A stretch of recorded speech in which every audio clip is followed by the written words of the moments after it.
How are you? Fine, and you? Hello, good morning. Hello, good morning. Hello. Good morning. Good morning. Good morning. Hello, you're all welcome. You're all welcome. Good morning. Good morning. Good morning. Because of the number of people that we are expecting, it will not be possible for us to Good morning. Introduce ourselves. That's going to take quite a long time. So you can introduce yourself via the chat, just a brief introduction, so we know who is here and where you're joining us from. Well, I'll start with the introduction now. My name is Maureen Duru. I'm the founder and the director with the Food Bridge. Some of you may already know the Food Bridge and the work we do, but for those that are not familiar with our work, the Food Bridge is a non-profit organization that is based in Brussels. We focus on promoting food cultures, and we do this because we believe that you cannot offer solutions to food security or the challenges without understanding the food culture of the people. So we believe that the food culture is a very important development tool. The work we do, we concentrate on four main areas. One is protection of indigenous food systems and culture. The other is, excuse me, access to acceptable and nutritious food, research and education, and the economic empowerment.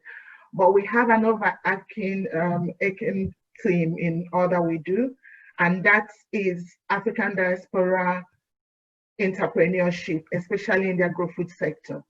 We've been working with different partners to provide support to members of the African diaspora that are working in the agro-food sector. And we've been fortunate enough to have the support of COLEACP. We signed a memorandum of understanding with COLEACP in January this year. And the aim is to work together with them to leverage the inputs of the African diaspora in the agro-food sector.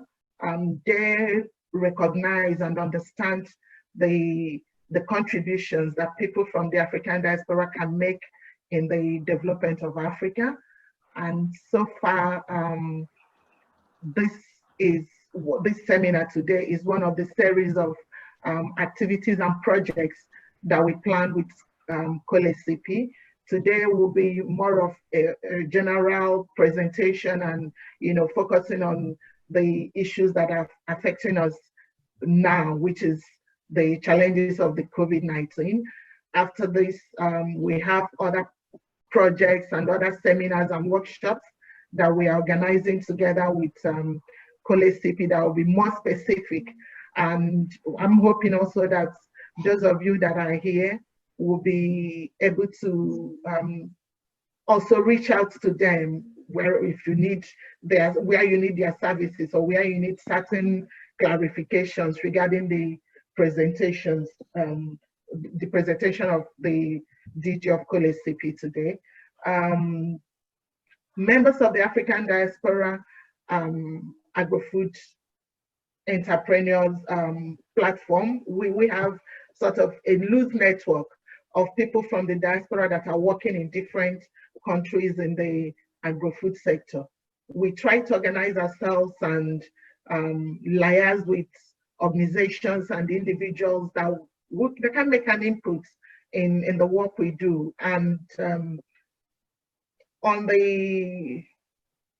in April, on the 17th, we already had a seminar, and the focus was understanding the impact of the COVID-19 on agro-food entrepreneurs. And all the participants shared the challenges, the things that are quite peculiar to those that are from the diaspora that are working in this sector. We understand that it's a difficult period for everyone, especially those that are self-standing or that have their own entrepreneurial project. But the African diaspora, their challenges are quite unique because we live in countries that are away from Africa, and when there are challenges or issues like this, it's difficult to really know where do you go to, where do you get help from? Because in Africa, it's challenging. You're seen as someone that is living outside the continent. And then in the countries where you live, because the projects that you're working on are not, are not in those countries, sometimes it's quite difficult to, get the right support. So we are hoping that with the presentation today, those of you that have liaised with us in the past and have asked several questions regarding support and facilities that might be available, that you have some of the answers that you've been seeking, and also information. And do not hesitate to follow up with COLEACP even after this or through our organization. In terms of questions after the presentation, you can already, if you have any issue that you want to comment on as the presentation is going on, or questions, you can also write it down via the chat. Mr. Jeremy Knops, who is the DG of COLEACP, that will be making the presentation, he will answer all your questions at the end of the presentation. And if there are any that maybe due to time factor we are not able to take, you will get a response sent directly to you after the seminar. Thank you very much. Now, I introduce the speaker, Mr. Jeremy Knops, who is the Delegate General for COLEACP. He's quite experienced in the sector that he's working on. I've known him for quite a while, and he has really been of great support to a lot of people that are working in this sector, not just because of his position, but because it's something that he really cares about, the challenges. He understands it, and he appreciates some of the peculiar circumstances that we have to navigate, especially those of us from Africa. Jeremy, please, you can now take over. Thank you very much, Maureen, and good morning to everybody. I will start by sharing my screen.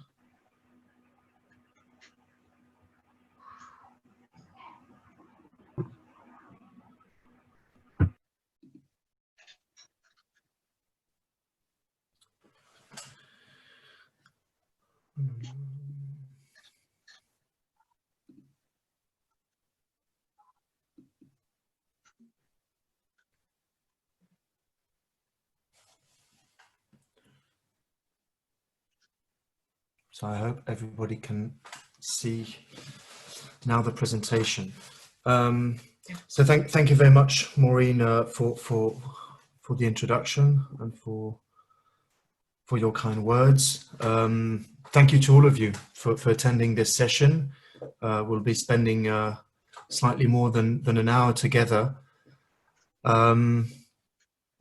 And we'll try to structure this time we have together in three main parts. I'll try and give an overview, obviously, of COLEACP and the kind of remit, sectoral remit we are operating in.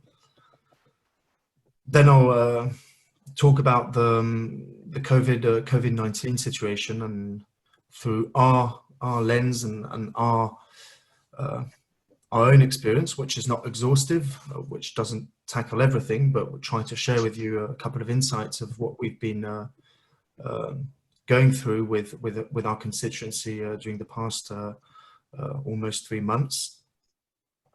And then we'll have kind of a speed session on access to EU markets. And the reason for that is that accessing EU markets was originally really the raison d'être of COLEACP for agri-food operators throughout Africa, Caribbean, Pacific countries. And then obviously do our best to leave some time for questions, and should we won't have enough time for all the questions, obviously, as Maureen said, it's important for us to have a look at those questions. So if you can put them in the chat, and if we don't have the time during this session to answer all of your preoccupations and questions, we'll answer them afterwards on a bilateral basis, or through a frequently asked questions section we can set up with Maureen around these topics. As Maureen introduced, this is really the start of the operationalization, I would say, of a partnership between the Food Bridge and COLEACP. From the start, from the first day I met Maureen, I was convinced by the vision, by the drive, and by the professionalism of Maureen. And beyond Maureen as a person, if we take a step back, I think this partnership also translates the reality and the importance of the African diaspora in a number of sectors, obviously, across Africa.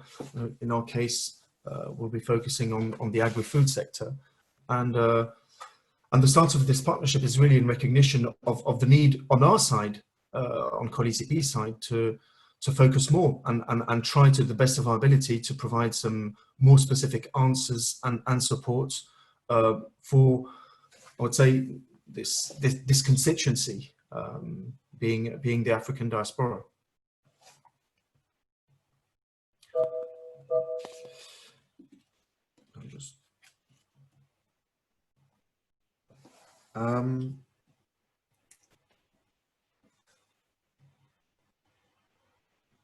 So first part, COLEACP, and I mentioned that the last section would be focusing more specifically on a kind of a crush course on accessing EU markets.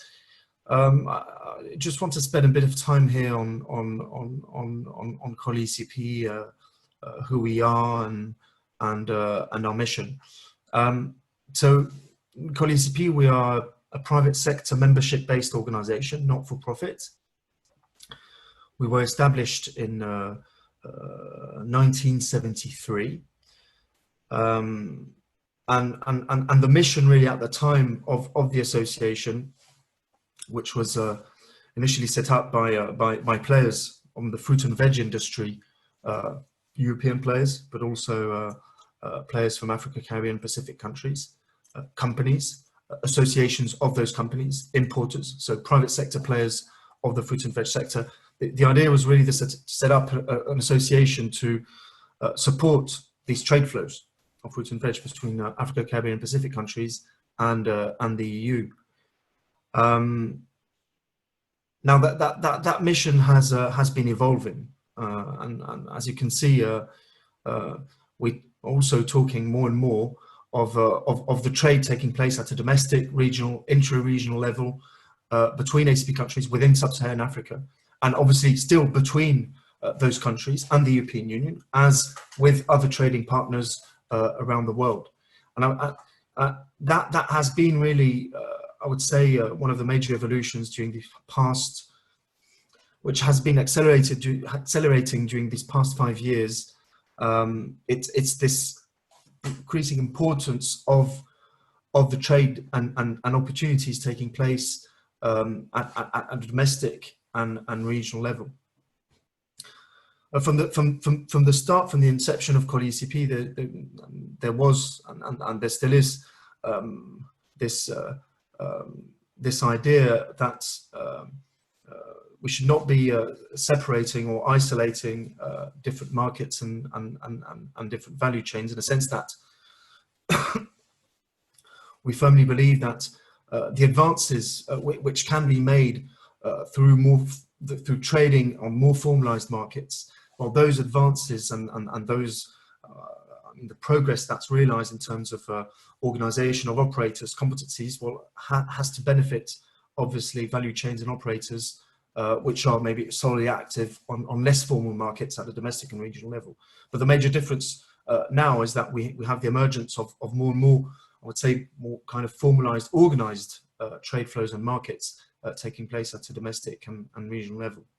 The DNA, the vision really of the organization is encapsulated by growing people, and growing people is our belief, and that's our small contribution relies primarily around competencies, skills, know-how, knowledge, information, human capital, and that's where we're focusing transversally across all our activities, all the topics we're dealing with throughout the agri-food sector, with a specific focus in the fruit and veg industry.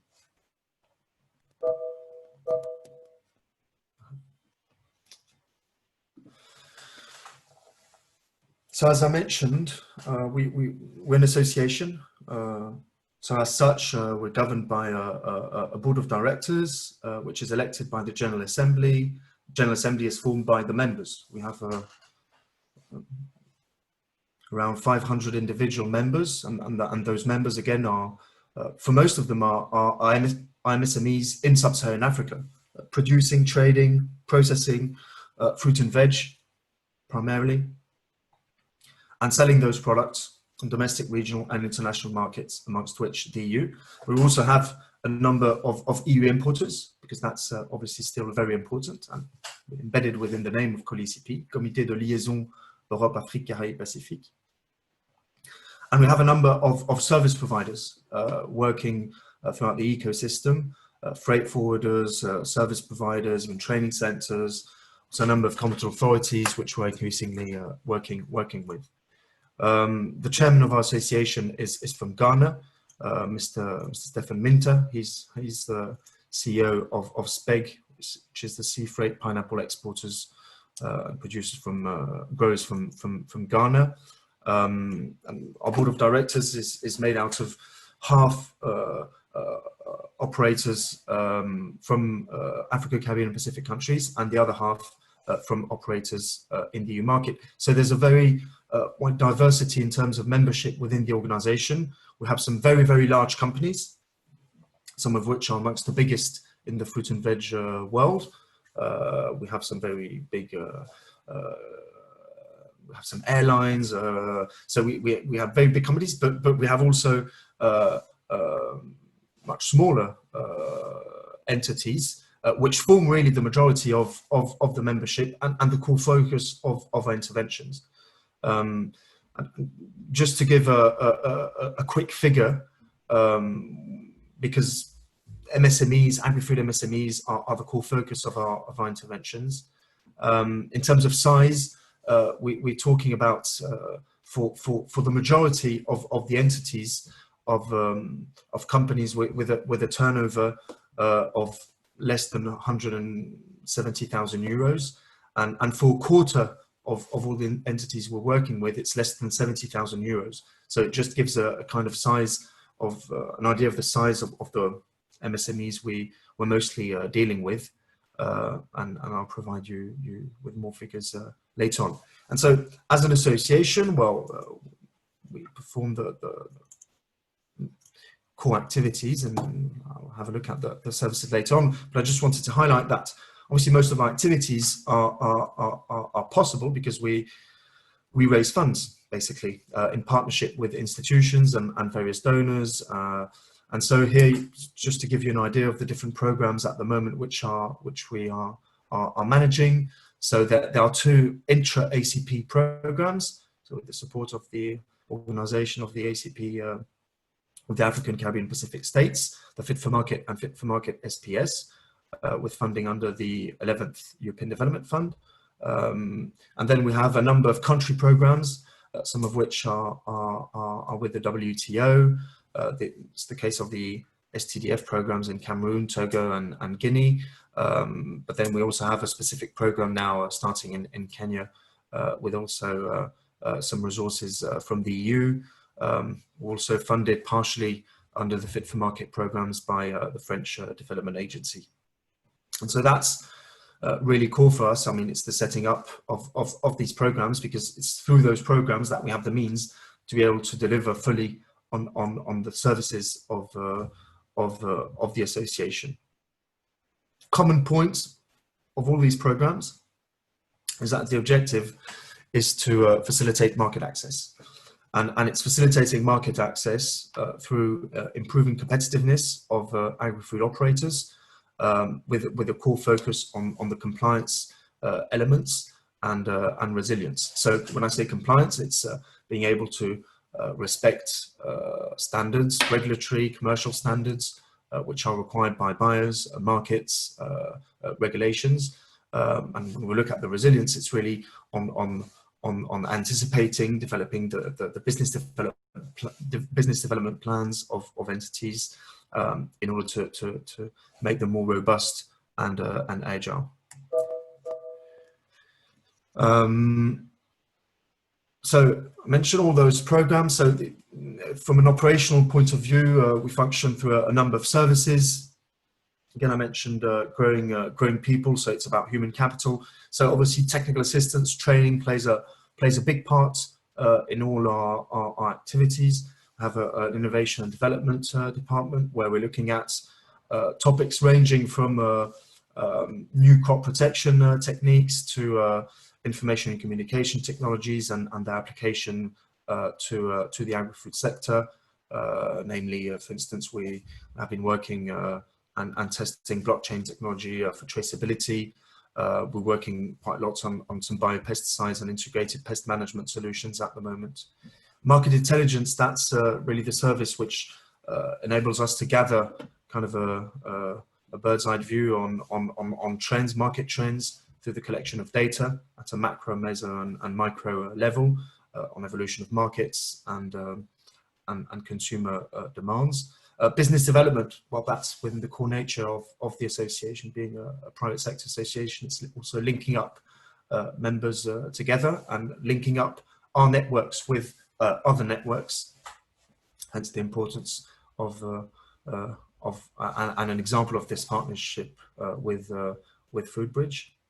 Advocacy, extremely important, especially in the light of a number of situations that we're going through. Tariff, import tariff reviews, evolutions of plant health or sanitary regulations, evolution of the organic regulations, all of that, I mean, we're following extremely closely, and we're there to defend the interests of companies operating in Africa, Caribbean, and Pacific countries. And information and communication today obviously is key, and even I would say even more key probably today more than ever, when physical encounters have become more tricky. But information and communication is a core service within COLEACP, and it's not only about just providing information, it's also working with associations in the countries where we operate to build their own information and communication services.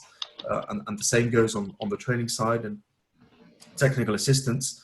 The idea and the whole methodology relies on a network of trainers and experts, which we've been working for during the past 20 years to build up throughout 50 countries in order to deliver all this support, and also progressively, obviously, outsource and build up the competencies to develop their own training units within professional associations, or to strengthen some curricula within training centres, universities, etc.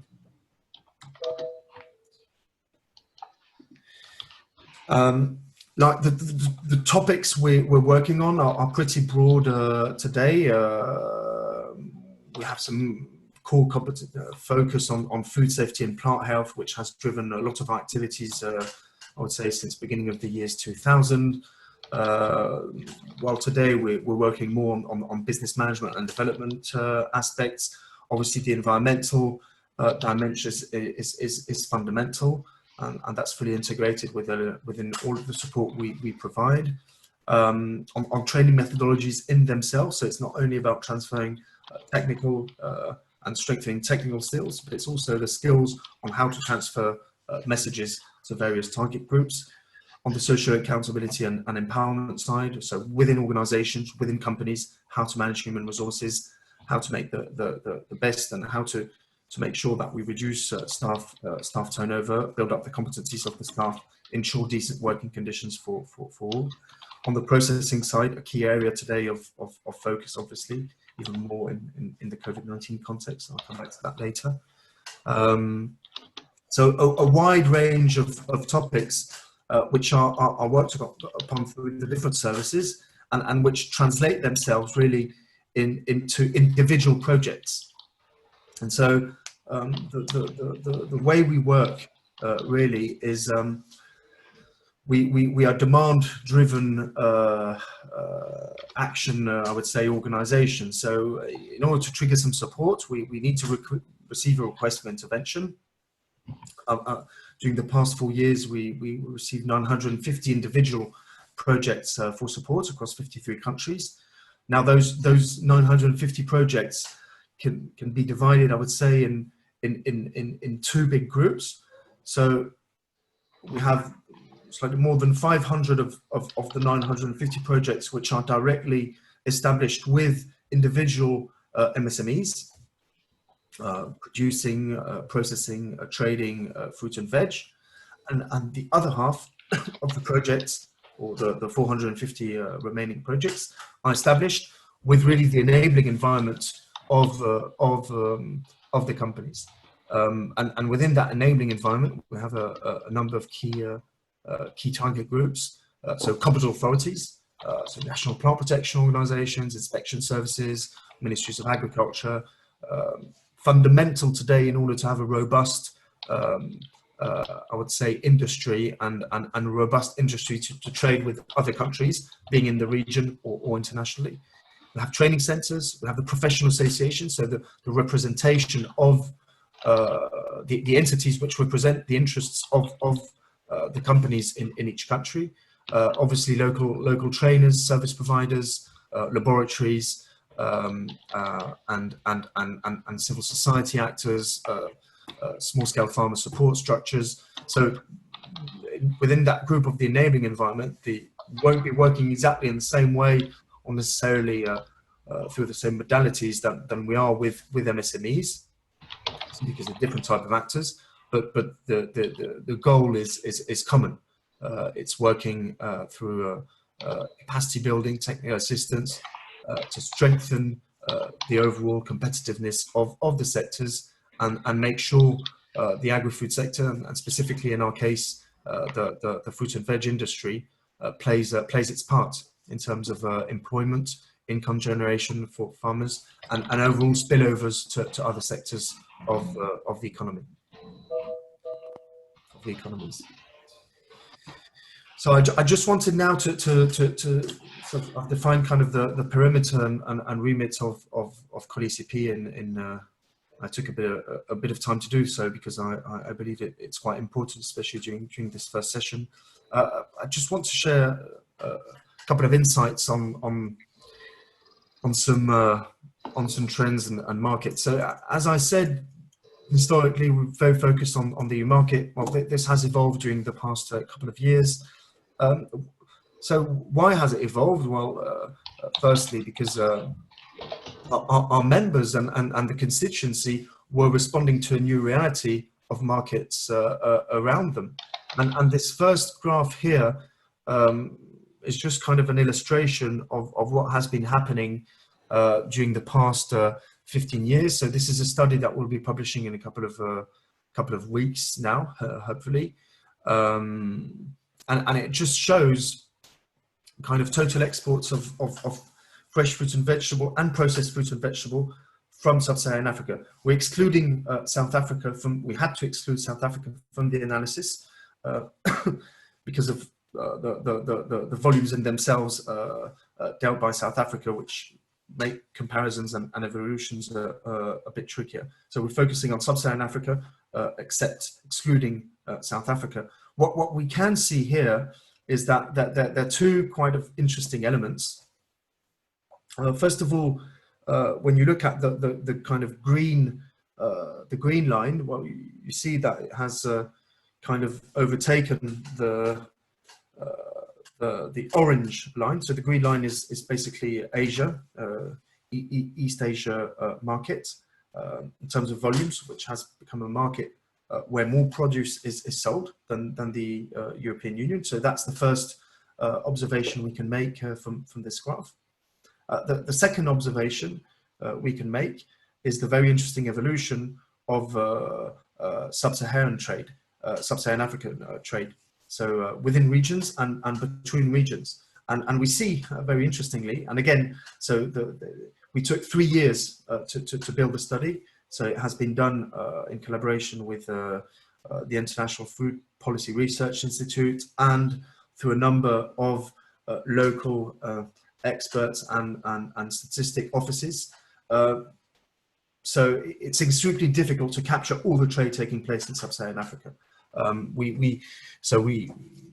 There are a number of caveats, and we present that in the full study that we will be able to share with you in the coming weeks. But what we are sure is that there has been a major upward trends in terms of volumes of produce traded within sub-Saharan Africa, and as a matter of fact, because as you see the figures here are 2017, international consolidation of data takes always a while. We should be able to have the 2018 data, which confirms this in a short while. But basically, when we look at volumes of produce traded within sub-Saharan Africa, it has overtaken also or is approximately the same as the produce that's traded within with the EU, which is kind of important and which confirms this trend and these demands coming from the operators that we're working with throughout the different countries, which have been requesting more and more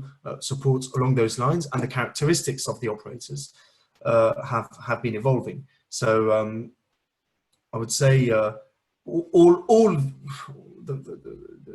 almost entire majority of companies exporting produce to the EU are also selling produce on domestic and regional markets. The other way, it's not. So all companies producing and selling produce on domestic and regional markets are not necessarily exporting fresh produce. But what we've seen is a very drastic evolution in terms of the share of importance of the European market in the turnover of the companies that we've been working with, to the advantage of markets to domestic and regional level. It's another way to represent it.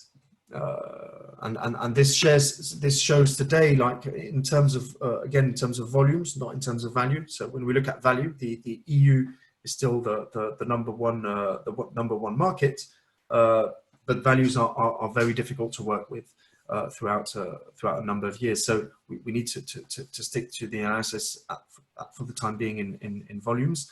As you can see on the graph, the weight of the kind of relative importance of the EU market when it comes to volumes has evolved quite impressively, from 50% to 24%, where you have sub-Saharan Africa, which moved from 15 to 25, and this Asian market from 25 to 39. So these are real evolutions, and this has really taken place. Just if I focus on one country, which was very well known for exporting produce to and fresh fruit and veg to the European Union. If we look at Kenya, for instance, Kenya 10 years ago, the European market in volume was representing more than 85% of the destination market. 10 years later, so today, it's slightly above 50% of Kenyan fruit and veg in volume, which go to the European market. In value, we're still at 70%. So there's obviously a difference volume value, but there's a trend, and the trend is there to stay, and most probably to accelerate. Here, just wanted to share with you kind of a very quick overview, and there are two stories I'd just like to share. So, first of all, this is including bananas. I just wanted to share this slide to show the importance of the banana product in itself, which is the #1 product of fruits traded all over the world. So this just to show the kind of relative weight of bananas when we look at fresh fruit and veg, which is exported from sub-Saharan Africa to the EU. If we look at all exports from ACP countries of fresh fruit and veg to the EU, we are at approximately 1.6 million tons, and bananas account, I would say, for almost a million. Just bananas. So it's just to give an idea there of the kind of importance of bananas in the overall trade. This analysis is very interesting because we exclude bananas again, because if we want to deep dive and see some of the other evolutions. So you see that, for instance, well, we're not working with the same scales because we wanted to deep dive in 2019 on some of the figures. Still, you've had some evolutions here. So Ivory Coast, which was at 200,000 tons of fruit and veg exported to the European Union in 2002, well, today is at between 80 and 90. What has happened there? Well, it has been the collapse of one value chain, collapse of the pineapple value chain. So 2002, there were almost 200,000 tons of pineapple exported from Côte d'Ivoire to the European Union. In a couple of years, because there hadn't been the right, there had been a very aggressive competitive strategy emerging from another part of the world with a new variety. That value chain almost collapsed. Just to give you an idea of when we talk about pineapples on the European market, we're looking at approximately 1 million tons imported by the European Union from all over the world of pineapples, and 900,000 tons come from Costa Rica.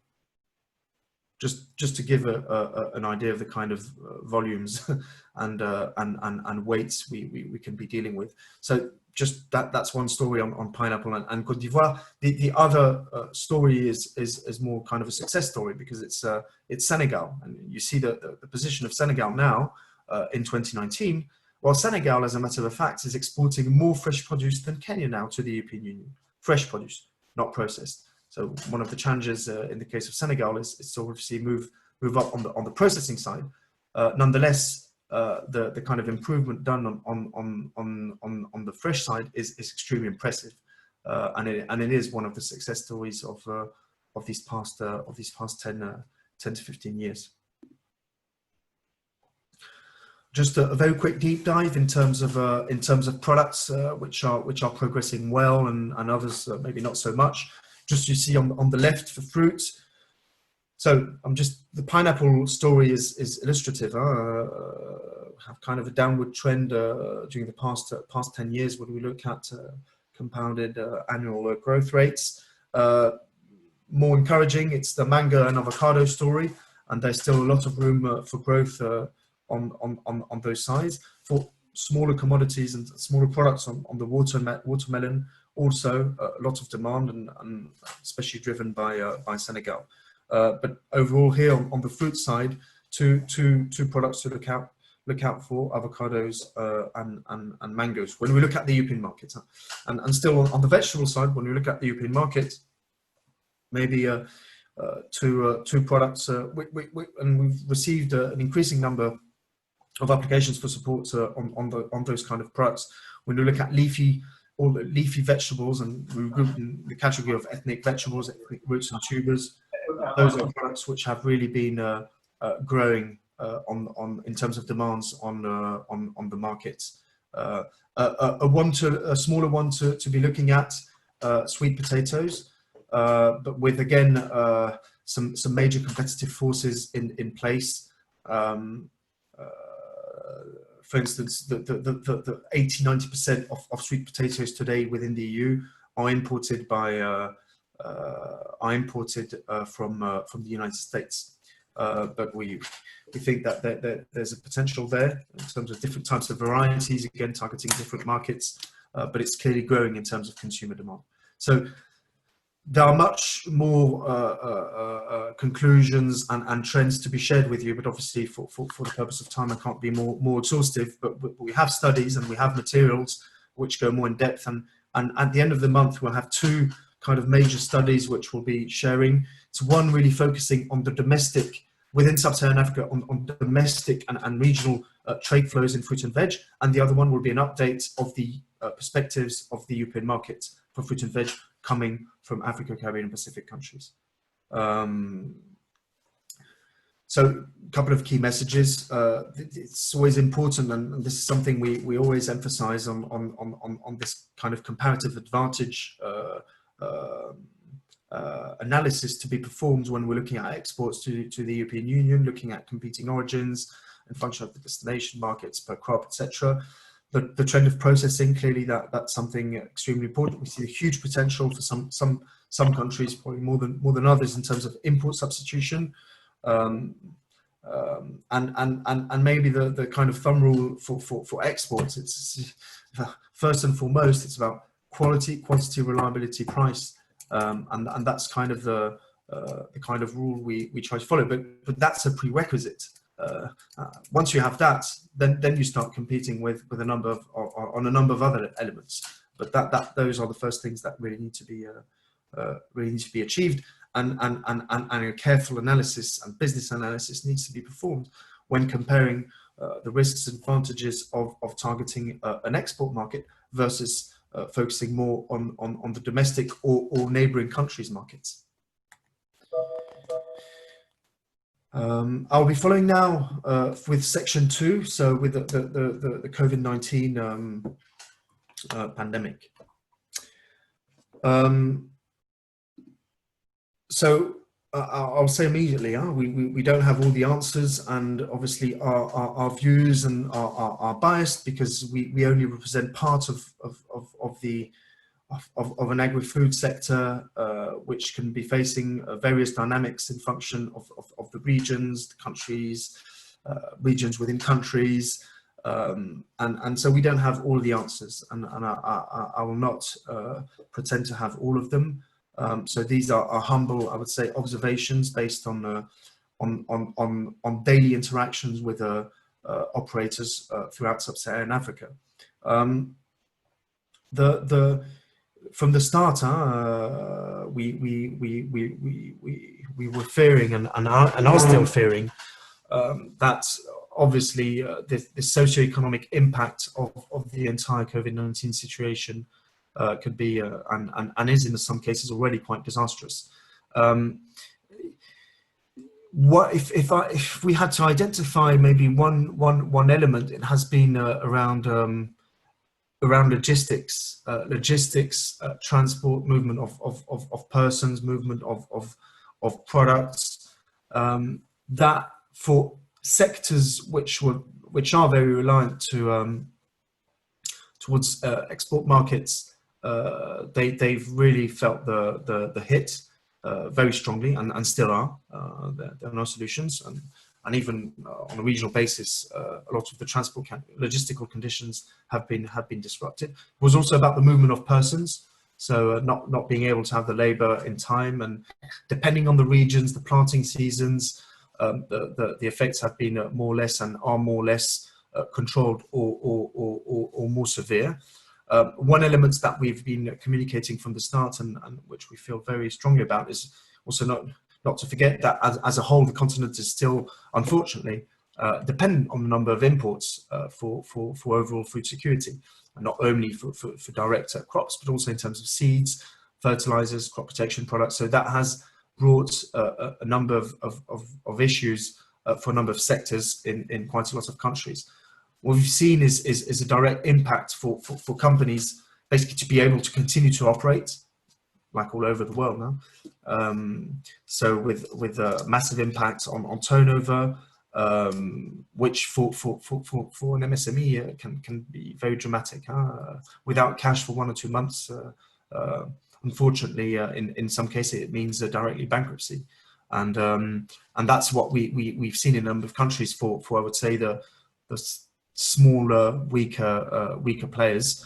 And we hope that as soon as possible, but again, it's a country analysis because the conditions are very different from one country to the other, that operations will be able to restart as soon as possible. In other countries, it's going more smoothly than in others. Overall impact on turnover, impact obviously on labour, impact of revenues of farmers who are supplying those I would say more formalised operators, being on the processing or trading side.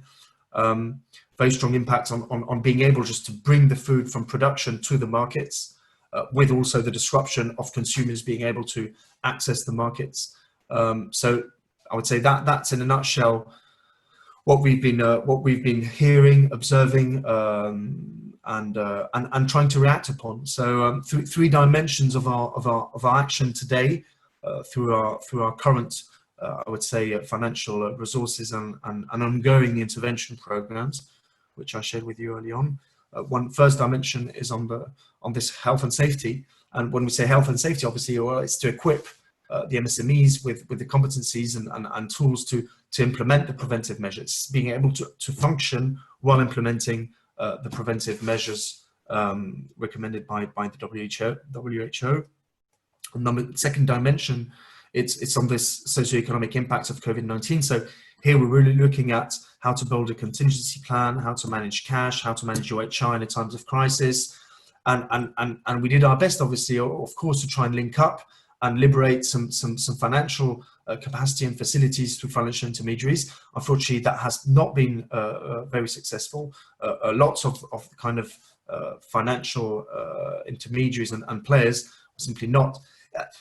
Even before COVID-19, the major issues for MSMEs in the agri-food sector is on how to access funds. And when we say how to access funds, it's how to access financial means which amount, I would say, rather in tens of thousands of euros rather than in hundreds of thousands of euros. And there's a big gap on the market for that. So it's a constantly repeat the gap for the backbone of the agri-food sector, being formalized cooperatives, MSMEs, which have a true potential for growth. That the real gap in terms of financial availability is on those financial products which amount in tens of thousands of euros. Now that hasn't been facilitated with the COVID-19 situation and has been aggravated. But where we can focus is on accompanying technically on the capacity side the companies to maybe rethink their business model, to have kind of very simple tools to be able to monitor very closely their costs, and trying to foresee the best strategy in terms of human resources management to deal with the situation. That we can do, and we are doing. And number three, it's looking at it from the perspective of food security and nutrition. So on that side, we've been very engaged on the logistical side to provide up-to-date information on what kind of logistical solutions were available on the international trade side, which first was kind of also a priority, also from the perspective of inflows and not only on outflows from the continent. But it's also about equipping a number of relay organizations and intermediaries with very simple tools to be able to maybe provide a first kind of centralization of information on what produce is available from different types of operators, and try to reorientate the produce that's not absorbed by disrupted distribution channel. It's reorientating those products to other processing units or other potential buyers. So that's through online, I would say, an online tool which we have been and are piloting with a number of professional associations. Obviously, as everybody has been saying, yes, a number of digital solutions can help, but still today, I mean, it does not make the bulk of how consumers access food throughout sub-Saharan Africa. So yes, for some markets, for some niche markets, it can be a solution for some operators, but it will not represent the majority of how consumers access food. But nonetheless, there's a growing potential, obviously, on that side. So yeah, the whole idea is it's encapsulated really through this objective of enabling smallholder farming groups and MSMEs to still be able to produce and sell and improve their access to markets while implementing the preventive COVID-19 health and safety recommendations. And we have a number of work streams around that to contribute on our side. Again, we don't have all the answers. We are not able to do everything, but this is kind of the approach that we've been following during the past almost 3 months, and which we're still working on very, very intensively. Third section now of this first seminar, and initially when exchanging with Maureen, this was really the initial one of the initial remits and focus, and Maureen was telling me, as Jeremy, lots of my constituency, they really need to have the kind of toolbox on the ABC on how to access the EU markets. And so we had quite a lot of exchanges with Maureen, and I said, yeah, well, accessing EU markets, we can summarize it probably quite quickly, as I'll try to do in a couple of minutes. But obviously each one of these topics would need to be explored more in depth should we be really looking into competency building and on the really knowledge, know-how, and really doing it into practice. So again, this section does not is not meant to be an answer in itself. It's an introduction to the main things we will be looking at when aiming at exporting, especially fresh produce to the EU market. One of the sources here I would like to highlight for this section, which is extremely well done. It's on the CBI portal, so it's I can give you the reference afterwards, where you have a number of reference documents and the directives and a number of tools to support more in practice per product what really you need to be complying with. The EU Export Help Desk is also extremely useful when some details need to be looked at, and obviously we have a number of resources on our side. And the section I'll be presenting to you now is really a summary of the very didactic and pedagogical way CBI has presented the kind of three main areas to be looking at when accessing, when willing to access the EU markets. So 3 categories of elements. We'll be looking at the kind of legal requirements the product has to comply with. Number 2, those additional requirements that buyers can be required, and what are those niche markets and how do they translate into requirements. So for food that's coming in the EU, there are a number of official controls, and we can summarize them in 3 types of controls. We have the documentary issues, we have the identity checks, and the physical checks. Those official controls are taking place on a regular basis, and it's very extremely important to highlight on this first slide that one of the main challenges we're facing in a number of countries, it's obviously that although food is traded on a bilateral basis, and when I say bilateral, it's between, or trilateral, or with 4 parties, but basically with a chain of companies, and with one producer, trader, exporter, and let's say we simplify with one exporter. So that's how it usually happens. Now the problem we're facing with official controls is that even though you're one company from one country, in case there are some non-compliances which are observed and which are registered, it can eventually affect all the other companies from that country, and that's really an extremely important point to highlight, and it is something we're struggling with for a number of value chains in a number of countries. if you have 100 companies, if you have 2 or 3 outliers within that country who sell produce to the European market and where you have non-compliances, it's the entire 100 companies which will be penalized through increased regimes of control, or even through a ban to import that produce. So what does it mean behind that? It means that a lot of our intervention strategy in each country focuses on really bringing the sector together, and usually we try to do that on a value chain basis. And it's not only on the private sector, but it's also on the public sector side. We absolutely need this private and public strategy and common understanding on how to implement the strategy from a country of origin perspective. So from say from Senegal, Côte d'Ivoire, Togo, or Benin. So everybody needs to agree on how to proceed, what rules and kind of collective discipline will be installing to make sure that obviously you always have 1 or 2 non-compliances, but the idea is obviously not to have repeated non-compliances, especially repeated non-compliances coming from the same operators, which at the end will jeopardize the development of the entire sector. And that collective discipline and collective interest is something that's extremely important, and that usually is materialized through a strong interprofessional local association with clear mandates, governance, and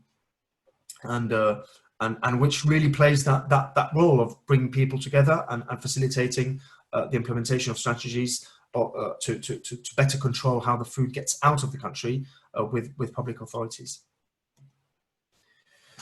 So these official controls, looking at a number of things, I said documentary, physical, identity. Now, during those controls, we'll be looking at different types of contaminants. It's really on a number of elements which can be found on the food and which can be pose a risk to food quality and human health. And so we have quite specific regulations around these different types of contaminants. One of the, I would say, a big category of contaminants are pesticides, and more specifically residues of pesticides. First kind of comment here on the pesticides. Obviously, it's an element which we are working a lot on. It's a fundamental element of our work. Because crop protection is a real challenge. So on that side, you have regulations. So you have maximum residue limits of pesticides, which are established. Now you have international norms. Then you have EU norms. Sometimes EU norms in terms of limits of residues on pesticides go further than what's internationally agreed upon. But then you also have, I would say in some cases, individual buyers, major retailers, will set their own limits, and so you can already see here the kind of 3-tier information source when it comes to maximum residue limits of pesticides. Are we looking at on the international side, on the EU limits, or am I looking at what my supermarket is asking from me? So that's a challenge. It's a challenge. This lack of harmonization internationally, in terms of what is accepted and what can be sent with a very limited number of residues in function of the active substance. Another second area, it's around plant health. Now this is evolving very quickly and has been evolving even more quickly during the past 2 years with the introduction of a new EU plant health set of regime and regulations, and basically it becomes stricter and more difficult from the perspective that the EU wants to make sure that the agricultural sector in the EU is protected from external harmful organisms. So it makes it more complex, it's difficult, it's not impossible, again, but it requires a lot of work, a lot of collaboration between public sector, private sector, to make sure that per value chain, everybody agrees on the kind of strategies which need to be put in place. Again, I took the example of one company having some controls or interceptions at the borders within at EU border level. When a cluster of companies in a region of a country try to control a harmful organism or a pest, obviously they need to do it in in a coordinated way also to a certain extent, because those harmful organisms or pests don't necessarily know any borders. So if you don't adopt kind of a coherent strategy to control the dissemination of those harmful organisms and pests, not only can you have problems when you want to enter the EU market, but also, and most importantly, your entire strategy on an individual basis to control it will be jeopardized. So contaminants, plant health, marketing standards. So that's the minimum quality and maturity for all fruit and veg, which are defined.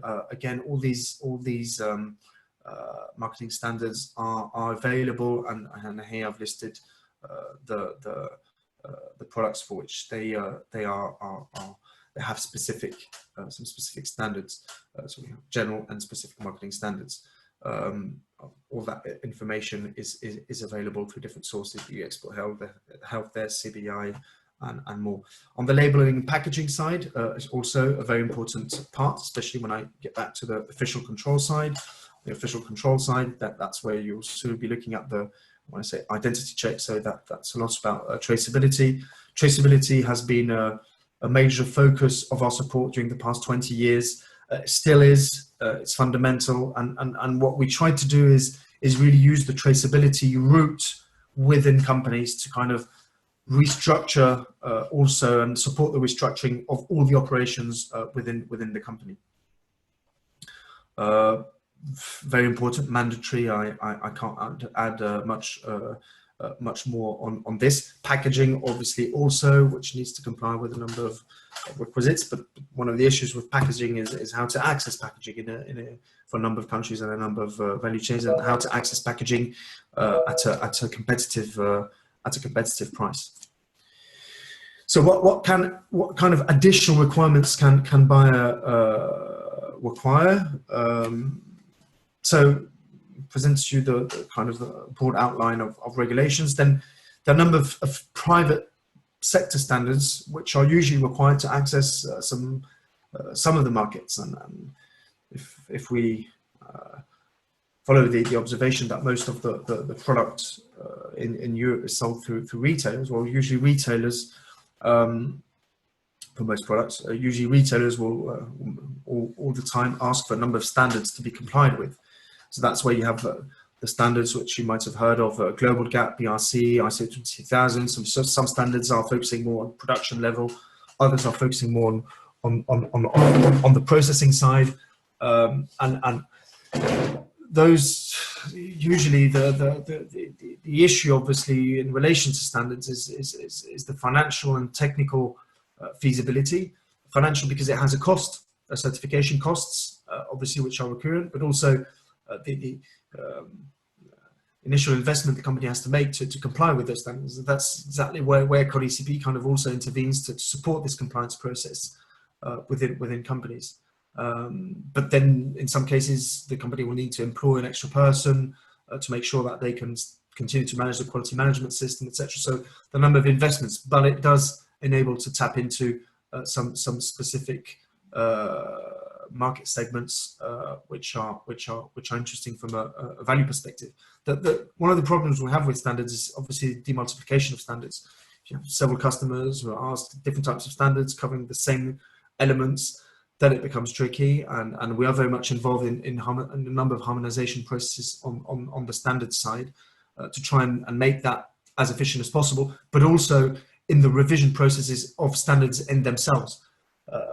If you look at the first versions of the Global GAP standard with the versions now, there have been some major evolutions. We've been working a lot in those committees to try and make sure that they were adapted to the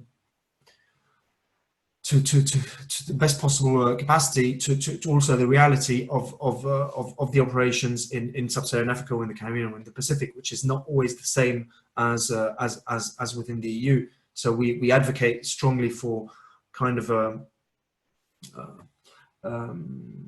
proof of the end result rather than necessarily having to prove the mean to reach the result.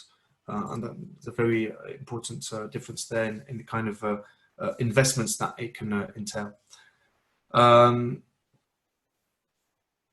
again, we talked about some of the marketing, official marketing standards, but buyers, of course, will put an extra layer of specific quality specifications. As I said, quality, quantity, reliability, price, the basics really on how to be competitive and really the prerequisite.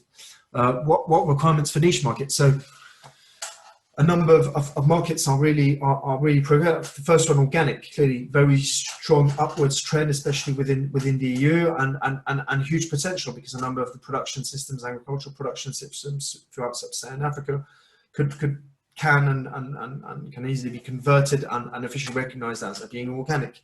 But again, a lot of evolution in terms of the EU regulation on the organic side, so which might make it more trickier to sell produce under organic conditions in the future. So we're on the front line there at the moment in discussions with the EU to try to make sure that those evolutions and modifications don't entail more difficulties to comply with the organic certification schemes.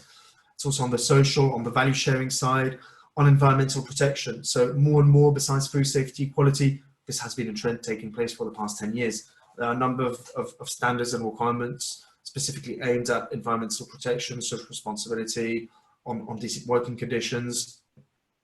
So obviously, a number of those requirements are becoming more and more even integrated through business-to-business certification schemes. So the consumers won't even see basically the difference, because they don't know the standard. So, for instance, the Global GAP standard, it's really a B2B standard. It's not B2C, but during the past 5 years, there are a number of environmental points which have been added in the checklists there to make it, to also move with the trend of sustainability and towards more sustainable agricultural production systems. So again, we fully embrace that trend, but it needs to be done in a reasonable way. And the way we approach this through our technical assistance and training with operators is to always attach some specific measures on soil management, on water management, on waste management, to direct economic benefits the operator can take out of it, being in cost reduction or through the selling of byproducts.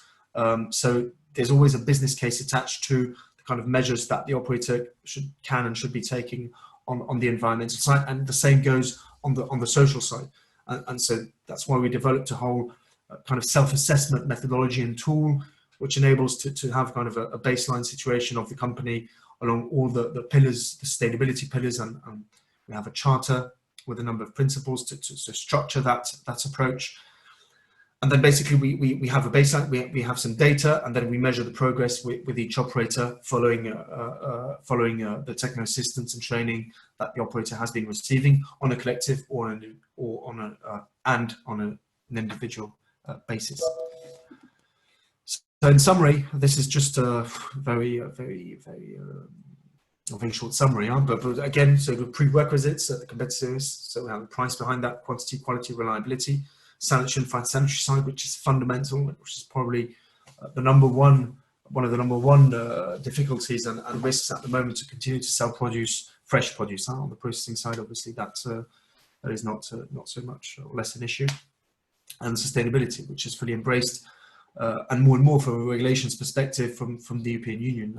The translation of the EU Green Deal through the farm to fork strategy fully embraces this, and this is there to stay and to increase.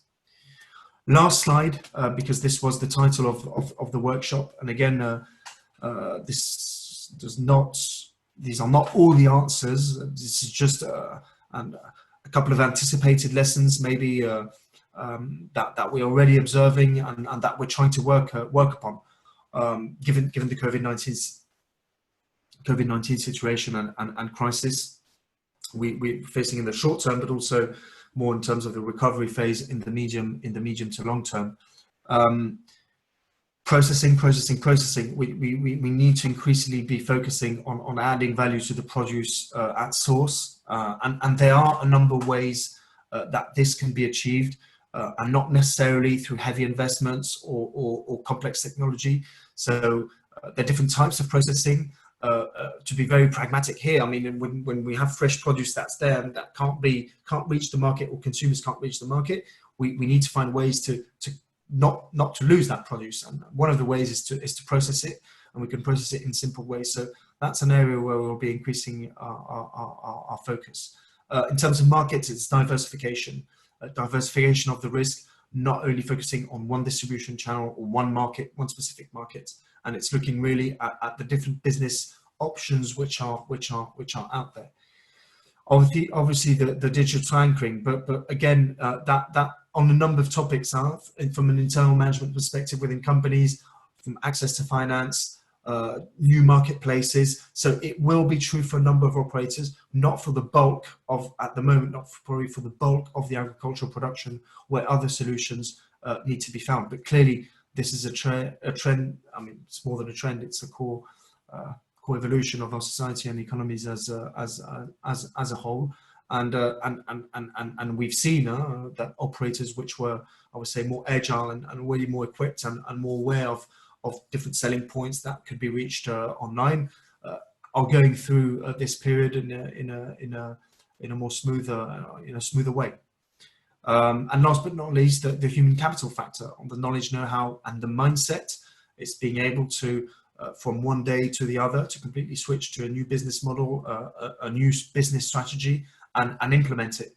So all that is put through the kind of encapsulated through this resilience aspect. Resilience can be developed through different ways, but we believe at COLEACP that for true resilience to be there, it's all about people, the teams within organisations, the capacity, the competencies, the know-how, the skills, which we constantly need to be working upon. Thank you. That was so that was it on my side for this first presentation.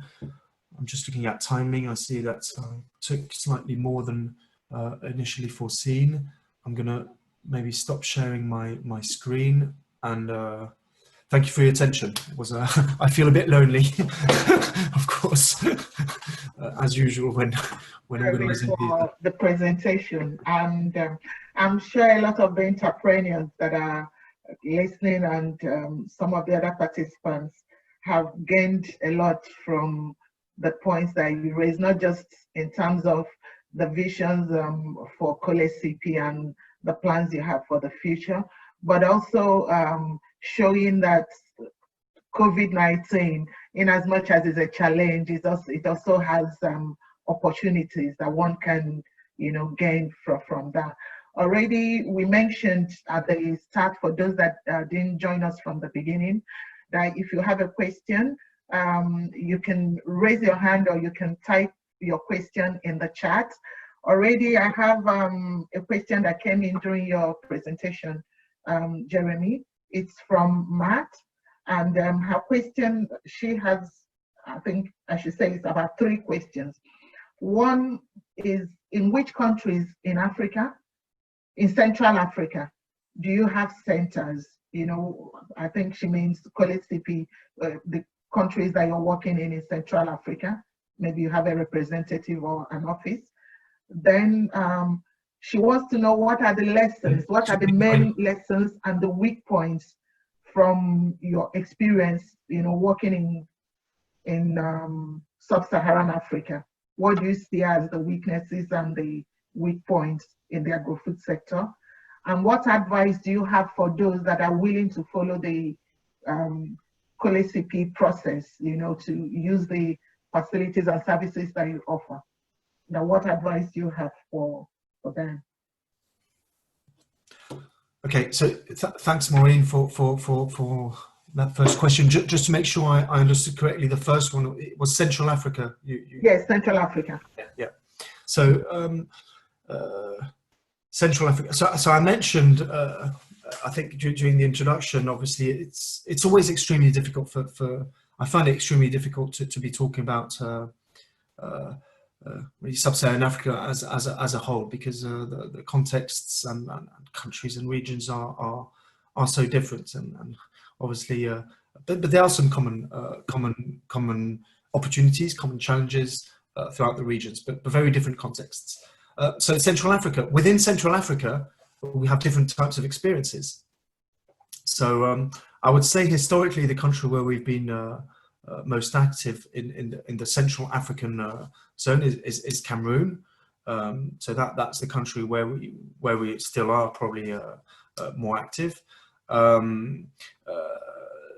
We started a couple of years ago a number of activities in DRC, but it's an entire I would say different logic and different situation where we need to be adapting a number of our processes at the moment, and it's usually take a comparison between Nigeria and DRC because not that the countries can be directly compared, but from our perspective, these are two countries which I always say require maybe a more specific approach in themselves.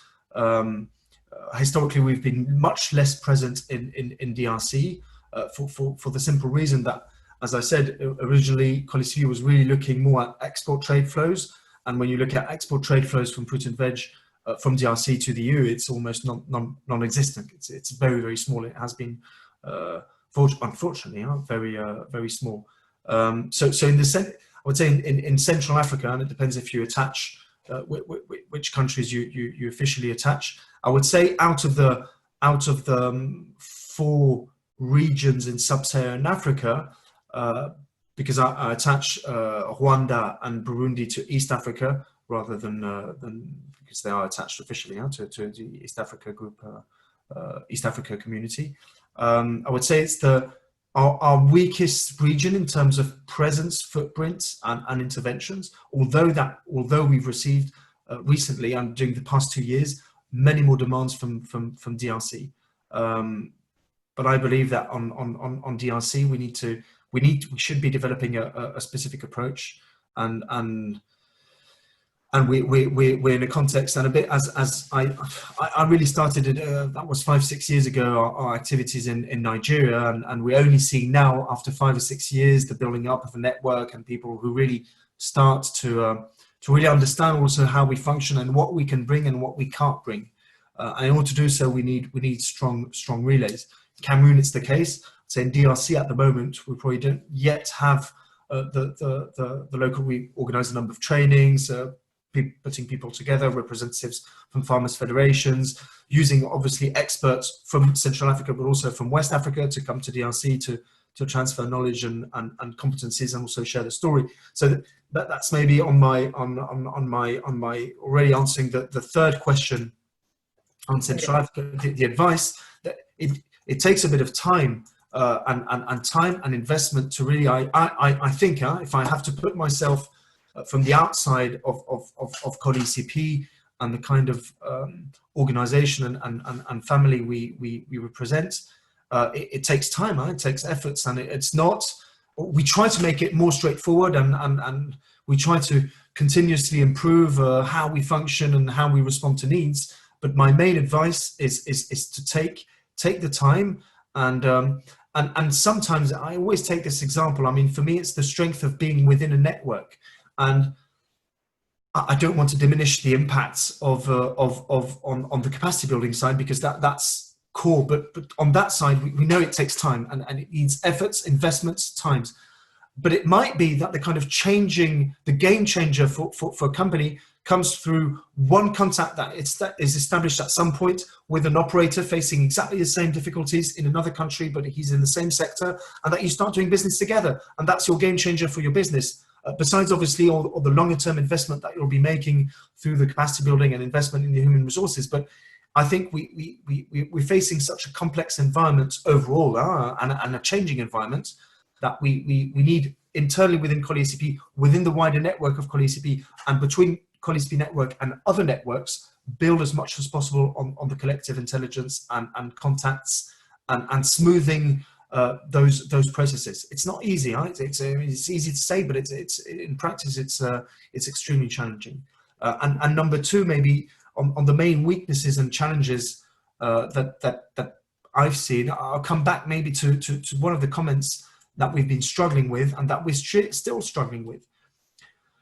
To really develop a set, I mean, you can have a great individual success story of one operator in a country, and how do you scale it up? How do you make sure that it's not only one operator in that part of the country, but you have 10, 20, 100 operators. It's through the establishment of the collaboration and cooperation mechanisms within the sectors, within the value chains, and the kind of trust that's developed through the operators. That for me is probably maybe one of the key lessons I've learned during the past 10, 15 years by working in these sectors throughout the countries, is that the amount of effort that needs to be put into this kind of collaborative processes, although we have competing economic agents facing each other, but this does not mean that you can't have collaboration and dialogue on a number of issues, and especially when it comes to representing the origin, the country, in international trade fairs or during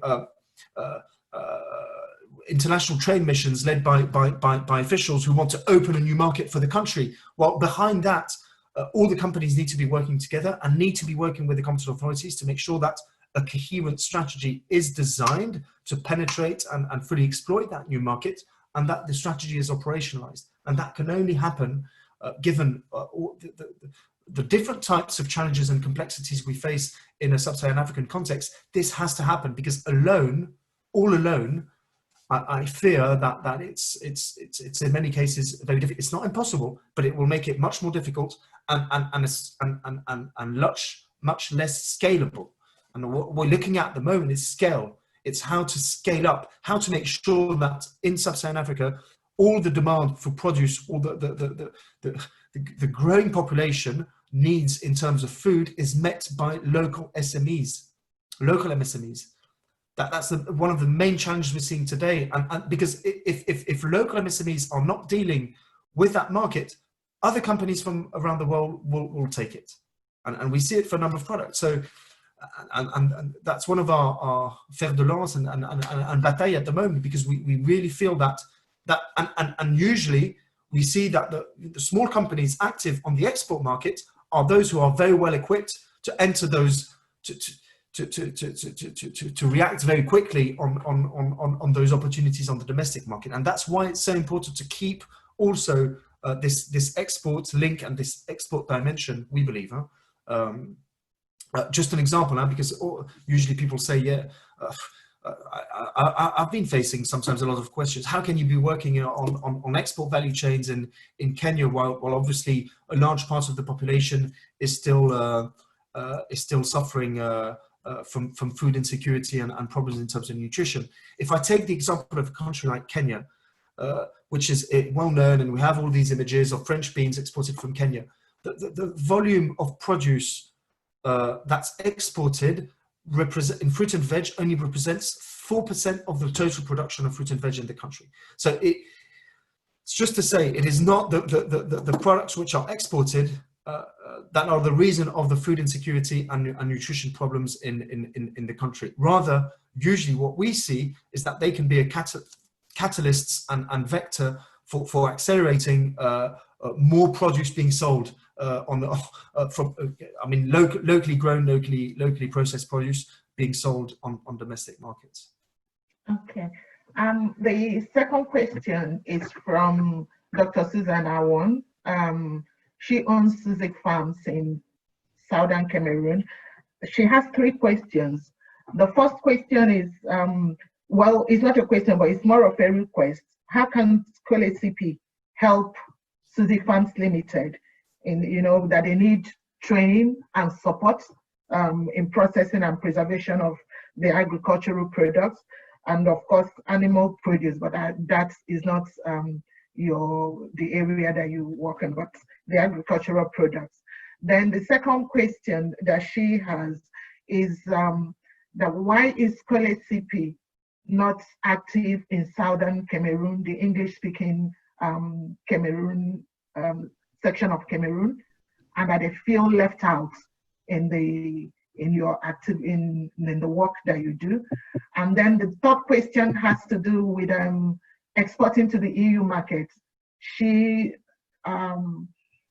wants support with that and is interested in having a one-on-one discussion or meeting with your office to see how that can. Okay. Yes. So thanks, Maureen, and thanks Susan. Susanna, so it's Suzanne, because I'm listening to you, but I'm reading a lot of information also on the chat. So okay, Yeah. so maybe one thing for everybody. So the easy way to follow up on more kind of bilateral exchanges with the persons from my team, because obviously I'm not alone, who can follow into more specific details on countries or value chains or type of support. I suggest that those contacts are taken after this session now, and it can be through an email. I mean, we'll be sharing, Maureen, you share Marie-Hélène and my contact details, and then we'll centralize and dispatch throughout the team. And then the process is quite straightforward. It's entering a discussion, a relationship. There's an application for support that can be filled in, and then we start looking at what areas we can be working upon together. So that's one thing on how to initiate. Now the second part, yes, in the English speaking part of Cameroon, it is true. Historically, we've been weaker and less present. As in many countries, we are not so present in some regions than in others. I just want to maybe highlight the kind of, I know maybe it sounds we sound like a big organization, but we're smaller. So it's a team of less than 50 people, 53 countries. So historically, yes, we're trying to do as much as we can, the best we can, but we will never be able to exhaustively answer all the needs and all the issues throughout Sub-Saharan Africa. That's for sure. Nonetheless, we can provide a first level of answer in any case. And in this case, there's no reason why, and we have been providing support in the English-speaking part of Cameroon, not as much, but we have been. But obviously, if, Suzanne, will be more than welcome to receiving your, to exchange more in depth after this session with the persons from the team in charge of Cameroon, and see how we can increase support and tailor the support to your needs.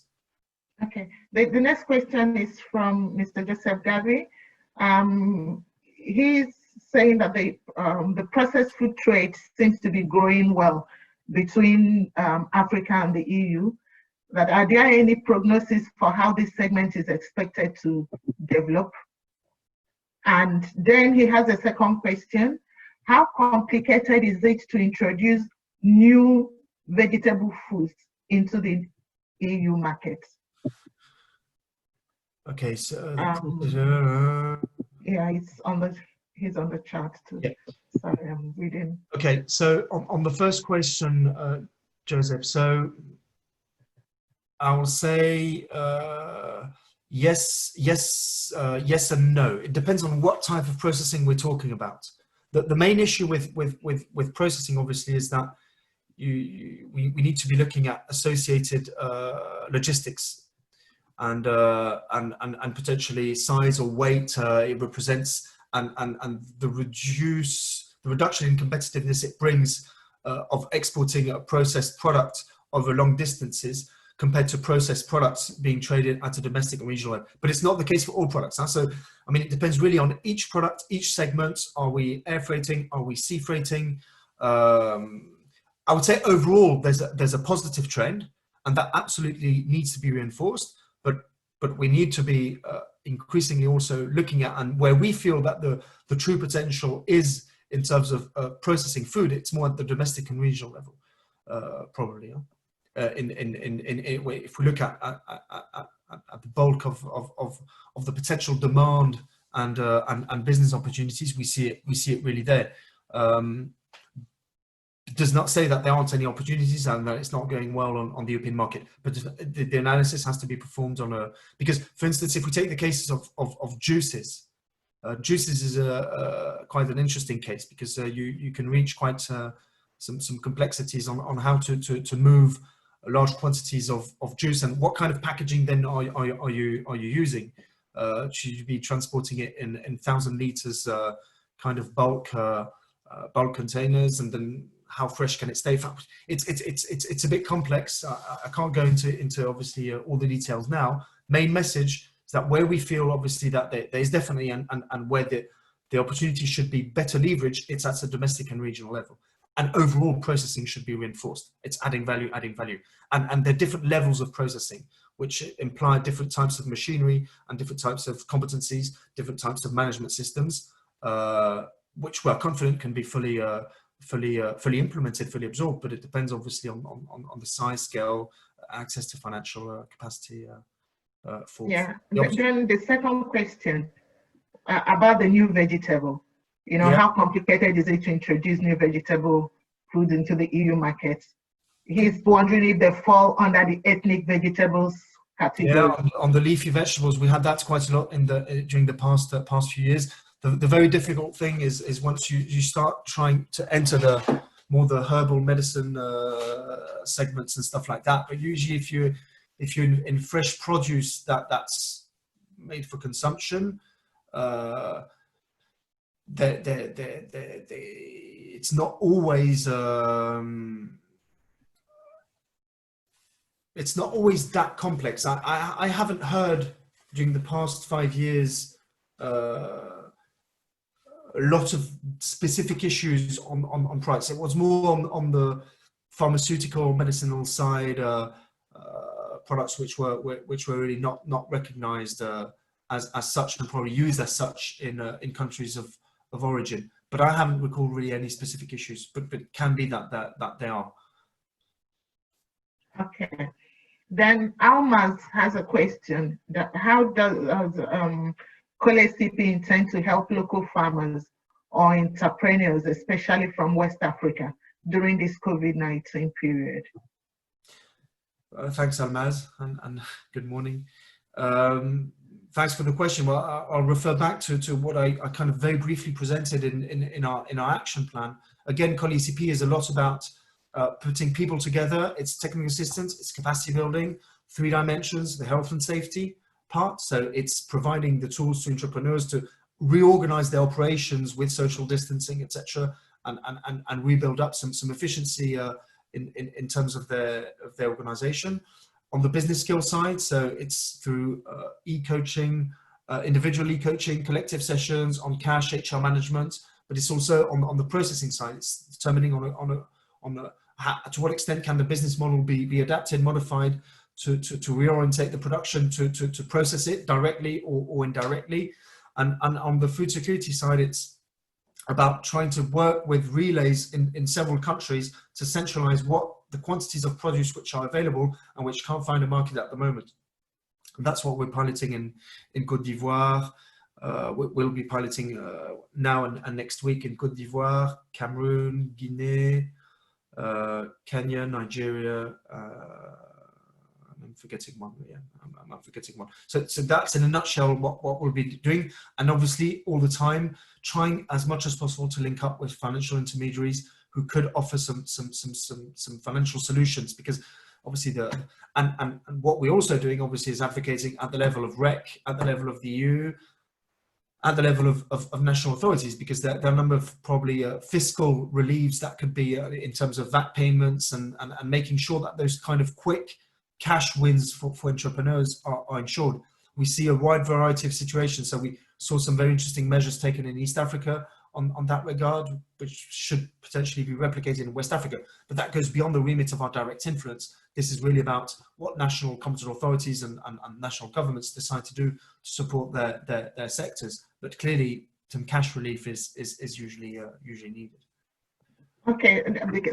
I'm sorry, I'm just aware of timing because I have another meeting coming up. So okay, I have 5 minutes really left. Okay. Your last question sort of addressed some of the issue, a section of the question by Susan also, asking if there is any support available for African diaspora entrepreneurs to curb the losses, but you've just addressed it. So I'm going to go to Mr. Sif's question. He's asking that with the impact and lesson from COVID-19 to international trade, especially to export of produce of African produce to Europe, how can COLEACP help and train African farmers to develop their internal market to boost income instead of relying on exports? That Africans need to develop their own market for future sustainability. Yes, I can only agree with that, and I say that's done on a continuous basis through the support we're providing. Again, I can give other figures now. I mentioned, so we need to stop with this conception that all the food goes out of the continent. We need to base ourselves on data. So if I only take West Africa, total production of fruit and veg throughout West Africa, we're talking about 60 million, at least 60 million tons of fruit and veg which is produced in West Africa. West Africa, let's say 15 countries. The total volume of produce from 79 ACP countries, fruit and veg, which is exported to the EU, it's 1.5 million. Just to give an idea of the scale. So we strongly feel that there are still some business opportunities, and this link with the European market is very important because it does enable to kind of have also these latest technologies which are going to be applied on the production side, on the distribution side, but we cannot overemphasize enough the opportunities which rely on the domestic and regional markets. But in order to have the development of these clusters and virtuous circles, we are in dialogue with local retailers, with local logisticians, because it's not only about production, as you all know. Once the produce is there, it needs to be brought to the market. And one major part, obviously, one major thing that comes back to us is a lot of operators say, yes, because we want produce to be on domestic markets, but produce of equal quality, obviously, that the produce that's exported to the EU. Then there needs to be also some consumer awareness raising on what's the difference from a quality perspective between a product that's good and a product that's not so good. So a product where the grower has sprayed maybe chemicals which he shouldn't have been spraying, and products which comply with a rational and good use of plant protection products. How can the consumer make the difference, and how will he be paying slightly more for the product that does respect that, and which encourages a gradual professionalization of the entire agricultural sector throughout sub-Saharan Africa? It's a question of the producers, the traders, the consumers, the civil society, the competent authorities. It's everybody. It's the marketplaces. It's an effort. It's a global effort. And what we can bring is the skills, competencies to professionalize as much as possible the operators. But I think you'll realize now we will not be able to bring the answers, all the answers everywhere on the scale that is needed. Hence, that's why partnerships and alliances are more important than ever. Okay, thank you, Jeremy. I know you don't have, but this last question is from Katarina. She's asking if there is a COLEACP representation in Congo DRC, and do you have specific projects? She also wants to know if organic farming is part of your program for Central Africa.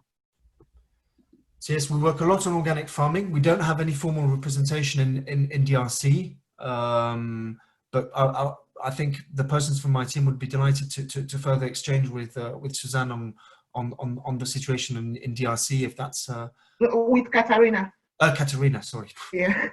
Sorry, with Katarina in DRC, to see what we have been doing, what we're planning to be doing. The first office that will be opening in Sub-Saharan Africa will be in Nairobi in a couple of weeks.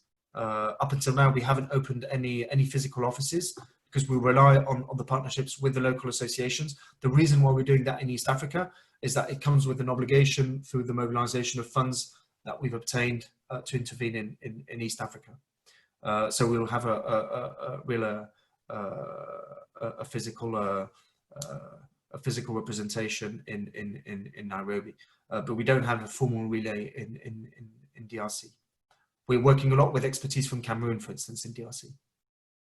Okay. Trainers and experts from Cameroon.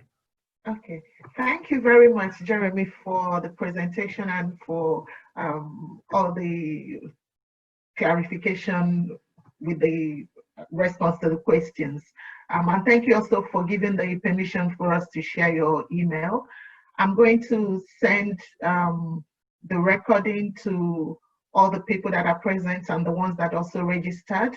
If there's anyone that has a question that wants to have a direct contact with COLEACP, you can always contact them. All the information would be there. And if there's anything, maybe if you watch the presentation again and there is an issue you need clarification on, you can always send an email to the through the email addresses we'll give to you.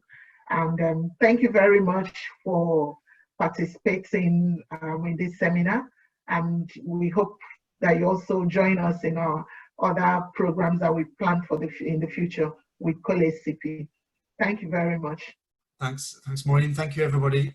Thank you very much. Thank you. Thank you. Thank you, Maureen. Thank you. Thank you. Thanks. Thank you all. Thank you for an interesting presentation. Thank you very much for joining us. Thank you. Thank you, Jeremy. Thank you, Maureen. Bye, Steve. Bye. Bye, everybody. Bye, everyone. Bye. Speaking. Okay.